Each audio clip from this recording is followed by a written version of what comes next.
하루 3분의 말씀 묵상을 통해 당신의 삶의 기적을 체험하세요. 하나님의 이름 시리즈 여호와 샬롬. 평강의 하나님이 너희와 함께 계시리라. 고린도후서 13장 11절. 마지막으로 말하노니 형제들아 기뻐하라. 온전하게 되며 위로를 받으며 마음을 같이하며 평안할지어다. 또 사랑과 평강의 하나님이 너희와 함께 계시리라.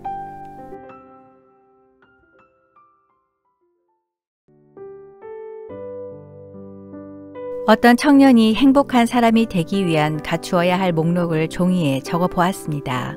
건강, 돈, 명예, 권력, 그리고 그가 평소에 존경하던 경험 많으신 선생님에게 보여드리면서 이렇게 말했습니다. 선생님, 이것들을 갖추면 행복하겠지요? 지금부터 이것들을 하나하나 갖추도록 노력하겠습니다. 선생님은 청년이 적어온 목록을 한참 들여다보시더니 그 청년을 향하여 말했습니다. 여보게, 여기 자네가 적어온 것은 훌륭한 계획이고 바램이야. 그리고 일리가 있는 목록이라고 생각하네. 그러나 자네는 여기서 가장 중요한 것을 빠뜨렸네. 그것이 없으면 자네의 모든 소유는 오히려 참을 수 없는 괴로움이 될 거야. 선생님, 제가 무엇을 빠뜨렸습니까? 청년이 묻자 선생님은 연필로 청년이 써온 목록을 쭉 그어버렸습니다. 그리고 그 밑에다가 마음의 평화라고 써주셨습니다. 건강보다, 돈보다, 명예보다, 권력보다 더 중요한 것이 마음의 평화라는 사실을 깨달은 청년은 후에 마음의 평화라는 책을 썼고 그 책은 1946년 미국에서 베스트셀러가 되었습니다.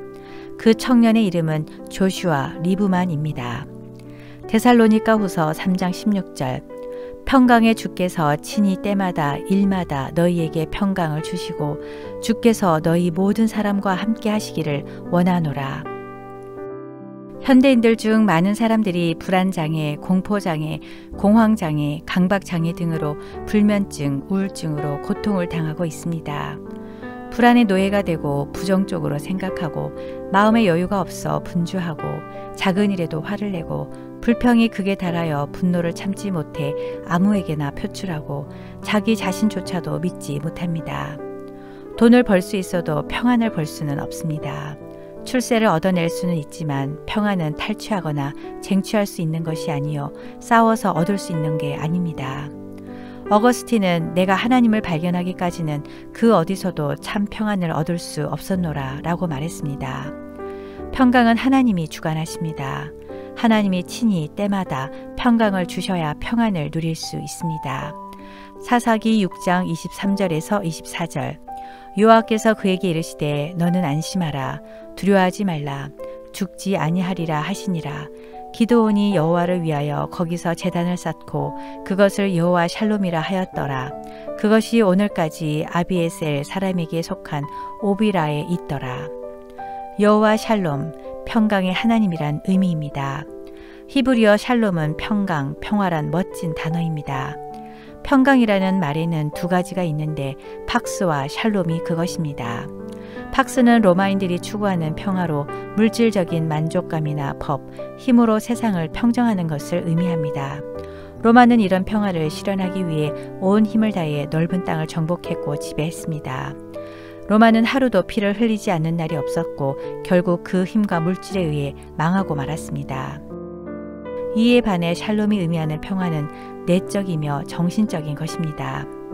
히브리인들은 건강한 자나 성공한 자는 물론 병든 자나 실패한 자들, 떠나는 친구에게도 태어나는 아기에게도 샬롬이라는 인사를 기꺼이 주고받았습니다. 스피노자는 평화란 싸움이 없는 것이 아니다. 영혼에서 솟는 기쁨을 말하는 것이다 라고 했습니다. 예수님이 십자가에 돌아가시고 유대인들이 무서워 방문을 걸어 잠그고 두려움에 떨고 있는 제자들에게 부활하신 예수님은 공간을 초월하여 나타나셨습니다. 그리고 그들에게 주신 최초의 말씀이 평강이 있을지어다 였습니다. 인간에게 가장 큰 불행은 공포와 두려움입니다. 반대로 가장 큰 행복은 평강입니다. 사람이 믿음이 있을 때 평강이 옵니다. 불안과 공포는 믿음이 없을 때 오는 것입니다. 제자들이 예수 부활에 대해 믿음이 부족해서 공포에 떨고 있었고 빈 무덤을 보고 그 소식을 듣고도 허망한 소리로 알았던 것입니다. 그래서 예수님이 제자들에게 첫 번째 주신 말씀이 평강의 선언입니다.